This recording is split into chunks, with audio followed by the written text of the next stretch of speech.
Welcome to John academy. This is Shahul John. आज हम पढ़ने वाले हैं NIOS हिस्ट्री कोड 315 का चैप्टर 15 का पार्ट 2। पार्ट 1 को हम पहले ही कवर कर चुके हैं, आप प्लेलिस्ट में चेक कर सकते हैं। तो पार्ट 2 में जो टॉपिक है आप अपनी बुक में देख सकते हैं, वो है मराठा शक्ति के बारे में। जैसा कि आपको पता है, मराठा शक्ति महाराष्ट्र के अंदर उदय हुई, जिसके अंदर सबसे महत्वपूर्ण जो थे वो थे शाहजी भोसले और छत्रपति शिवाजी। जैसा कि आप पिक्चर में देख सकते हैं, शाहजी भोसले की पिक है ये, और ये है छत्रपति शिवाजी जी की पिक। शिवाजी की मृत्यु के बाद उनके दोनों बेटों राजाराम प्रथम और संभाजी महाराज के बीच उत्तराधिकारी बनने की होड़ लगी। ठीक है, जब शिवाजी महाराज यानी कि ये जब शिवाजी महाराज जी की मृत्यु हो गई, तब उनके जो दो बेटे थे, एक थे राजाराम प्रथम और दूसरे थे संभाजी महाराज। दोनों के बीच में उत्तराधिकारी यानी कि पोस्ट संभालने के लिए, पोस्ट के लिए, एक गद्दी के लिए होड़ लग गई आपस में, जिसमें संभाजी महाराज विजयी हुए। जिसके अंदर कौन जीत गए? संभाजी महाराज जीत गए। यानी कि राजा राम प्रथम को सीट मतलब गद्दी नहीं मिल सकी, संभाजी महाराज शिवाजी जी के बेटे संभाजी महाराज को गद्दी मिली। परंतु 1689 में औरंगजेब ने संभाजी महाराज की हत्या कर दी। पर संभाजी महाराज शिवाजी जी के जो पुत्र थे, उनकी मृत्यु यानी कि हत्या किसने कर दी? औरंगजेब ने, जो मुगल का अंतिम शासक माना जाता है। 1689 में उसने संभाजी महाराज को मार दिया था और मराठा की राजधानी रायगढ़ पर कब्जा कर लिया। फिर क्या करा? औरंगजेब ने मराठा की राजधानी रायगढ़ पर कब्जा कर लिया। औरंगजेब ने संभाजी महाराज के पुत्र शाहू को उत्तराधिकारी नियुक्त कर उसे बंदी बना लिया। और बाद में क्या हुआ? औरंगजेब ने संभाजी महाराज को के जो पुत्र थे, यहाँ तो इन्होंने हत्या कर दी संभाजी महाराज की, औरंगजेब ने मार दिया संभाजी महाराज को। जो उनके बेटे थे शाहू, तो संभाजी महाराज के बेटे कौन थे? शाहू। तो औरंगजेब ने संभाजी महाराज के पुत्र शाहू को उत्तराधिकारी नियुक्त कर उसे बंदी बना लिया। उत्तराधिकारी तो बना दिया, पर उसे बंदी बना लिया। शाहू ने 1749 तक 4 दशकों तक शासन किया।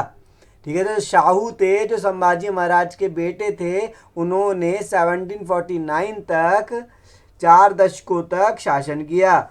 जैसा कि आपको पता चल गया है, तो शिवाजी जी की मृत्यु के बाद उनके दो बेटे थे, राजाराम प्रथम, संभाजी महाराज। दोनों के बीच में लड़ाई हुई पोस्ट को पाने के लिए, गद्दी को पाने के लिए। पर गद्दी किसे मिली? संभाजी महाराज को। फिर 1689 में औरंगजेब ने संभाजी महाराज को मार दिया। उसके बाद क्या हुआ? औरंगजेब ने मराठा की राजधानी जो थी, मराठा की राजधानी कौन थी? रायगढ़, उस पर कब्जा कर लिया। फिर क्या हुआ? औरंगजेब ने संभाजी महाराज के जो पुत्र थे, संभाजी महाराज का पुत्र कौन था? शाहू, उसको नियुक्त कर लिया, उत्तराधिकारी नियुक्त करा, अपॉइंट कर लिया उत्तराधिकारी। और शाहू ने 1749 तक 4 दशकों तक शासन भी करा। ठीक है, इतनी बात आपको समझ आ गई होगी। उसके बाद है पेशवा। पेशवा कौन थे? किनको पेशवा की उपाधि दी जाती थी? तो पहले पेशवा पहले मराठा के प्रधानमंत्री थे, यानी कि प्रधानमंत्री के तौर पे काम किया करते थे पेशवा मराठा के अंदर। 1713 में शाहू महाराज ने बालाजी विश्वनाथ को पेशवा नियुक्त किया।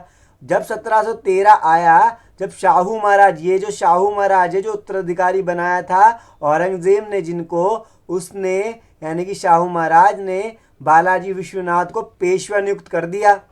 तो पेशवा बना दिया किसको? बालाजी विश्वनाथ को 1713 में। इन्होंने शक्ति के उदय में शाहू महाराज की सहायता की। फिर क्या हुआ? शक्ति को उदय करने में बालाजी विश्वनाथ ने शाहू महाराज की सहायता भी करी।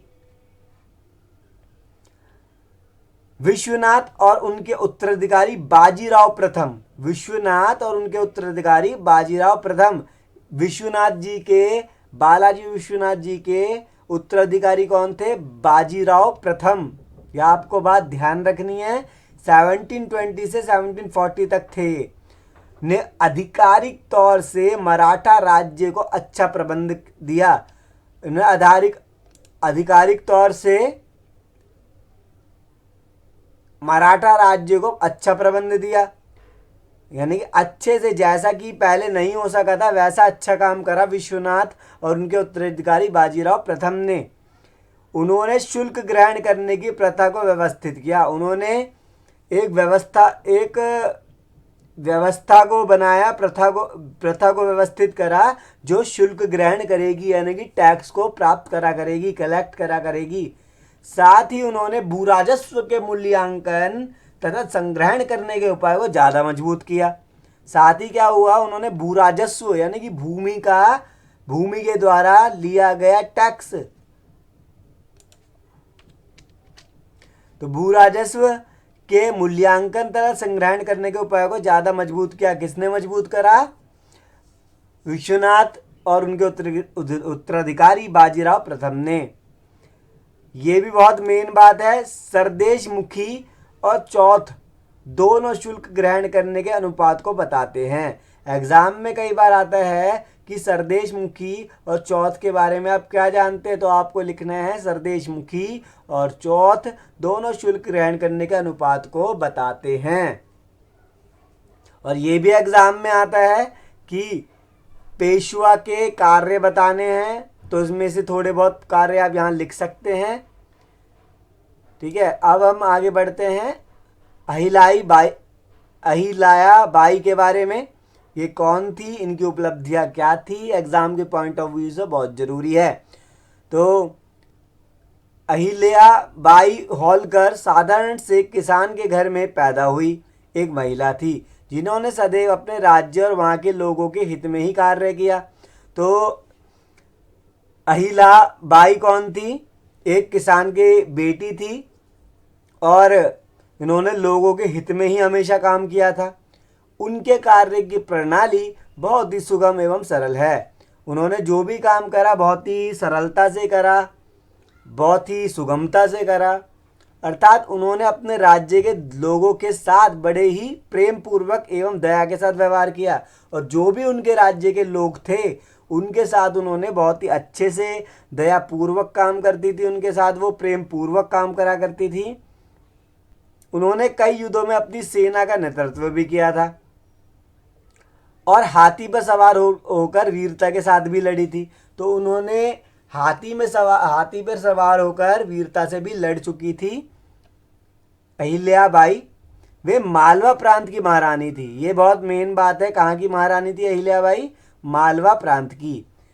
अहिल्या बाई होलकर ने समाज की सेवा के लिए अपना वर्चस्व समर्पित कर दिया, सर्वस्त्र समर्पित कर दिया। तो समाज की सेवा के लिए उन्होंने सब कुछ समर्पित कर दिया था।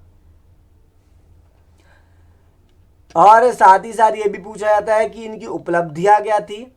अहिल्या बाई ने इंदौर को एक छोटे से गांव से खूबसूरत शहर बनाया। इंदौर पहले एक छोटा सा गांव हुआ करता था, तो अहिल्या बाई ने इंदौर को एक बहुत खूबसूरत शहर बना दिया। मालवा में कई किले और सड़कें भी बनवाई उन्होंने कई घाट, मंदिर, तालाब, कुएं और विश्राम गृह बनवाए। साथ ही साथ उन्होंने ना केवल दक्षिण भारत में बल्कि हिमालय पर भी क्या क्या काम करवाया। देखो, सोमनाथ मंदिर, काशी, गया, अयोध्या, द्वारका, हरिद्वार, कांची, अवंती, बद्रीनारायण, रामेश्वर, मथुरा और जगन्नाथपुरी आदि। तो ये सारी उपलब्धियां अहिल्या बाई की थी, जैसा कि आप अब पढ़ चुके हैं। ये हमारा था सेकंड पार्ट, और नेक्स्ट पार्ट को आप नेक्स्ट वीडियो में देख सकते हैं। इस वीडियो को लाइक शेयर करना ना भूलें, अपने फ्रेंड्स के साथ शेयर करना ना भूलें और चैनल को सब्सक्राइब करना भी ना भूलें।